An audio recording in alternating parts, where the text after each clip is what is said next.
एक पूर्णिमा की रात जब मैं आकाश में चांद को देख रहा था तो मेरे मन में विचार आया कि अगर हमारा घर चांद पर होता तो क्या होता। और जिस तरह हम अपने पर्यावरण का विनाश कर रहे हैं और प्रदूषण फैला रहे हैं तो एक दिन शायद हमें चांद पर ही रहना पड़े। तो अगर हम चांद पर रहने लगे तो क्या चांद पर दिन और रात होंगे? देखिए, धरती पर दिन तब होते हैं जब धरती का वो हिस्सा जिस पर हम रह रहे हैं वो सूरज की तरफ होता है। अब क्योंकि धरती अपनी धुरी पर घूमती रहती है तो कुछ समय बाद यह हिस्सा सूरज के दूसरी तरफ चला जाएगा और तब वहां पर रात होगी। तो अब हमें यह खोजना है कि चांद भी क्या अपनी धुरी पर घूमता है, क्योंकि धुरी पर घूमने से दिन और रात होते हैं। अब आप सभी ने यह कहानी सुनी होगी कि चांद पर एक बूढ़ी औरत चरखा काटती है।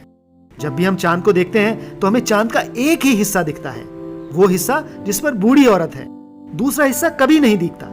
इस दूसरे हिस्से को चांद की डार्क साइड भी कहते हैं। तो दूसरा हिस्सा हमें क्यों नहीं दिखता? दिखना तो चाहिए, क्योंकि चांद धरती का चक्कर लगाता रहता है।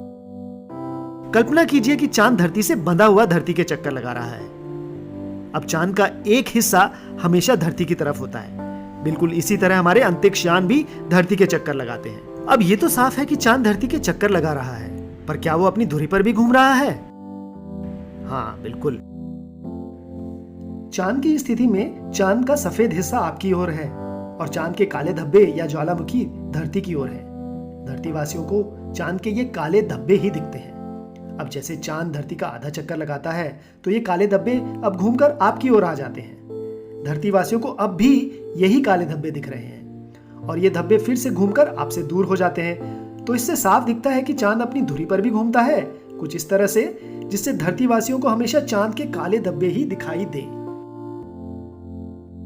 यहां आश्चर्यजनक बात यह है कि चांद को धरती के चारों तरफ जाने में और अपनी धुरी पर घूमने में बराबर समय लगता है, 28 दिन, और इसे सिंक्रोनस मोशन भी कहते हैं।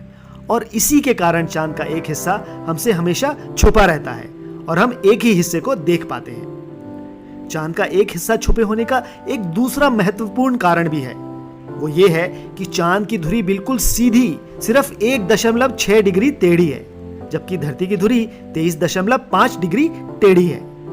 और इस बात का महत्व आप ऐसे देख सकते हैं। मान लीजिए चांद की धुरी 90 डिग्री टेढ़ी होती, कुछ इस तरह, तो चांद अपनी धुरी पर इस तरह घूमता।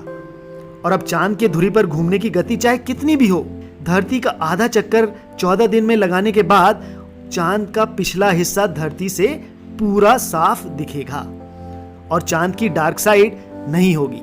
यानी धरती को चांद का एक ही हिस्सा दिखने के लिए 2 कारण आवश्यक हैं। पहला, सिंक्रोनस मोशन, और दूसरा, चांद की धुरी लगभग 0 डिग्री टेढ़ी है। तो हमने देखा कि चांद अपनी धुरी पर एक चक्कर पूरे 28 दिनों में लगाता है।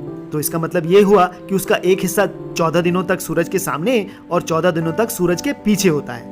तो चांद पर दिन और रात होंगे और 14 दिनों के होंगे, 14 दिन का दिन और 14 दिनों की रात। पर जब इस तरह धरती चांद और सूरज के बीच में आ जाएगी तो चांद से सूरज नहीं दिखेगा और चंद्रवासियों के लिए सूर्य ग्रहण होगा।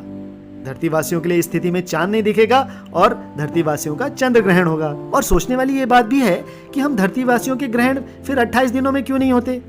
ये एक बढ़िया सवाल है और इसका जवाब हम दूसरे वीडियो में देखेंगे। तो आशा है कि आपको ये वीडियो पसंद आया होगा, जिसमें हमने देखा कि चांद पर दिन रात होते हैं या नहीं, कितने बड़े होते हैं, और चांद के एक हिस्से छुपे रहने का राज यानी डार्क साइड का राज क्या है। धन्यवाद।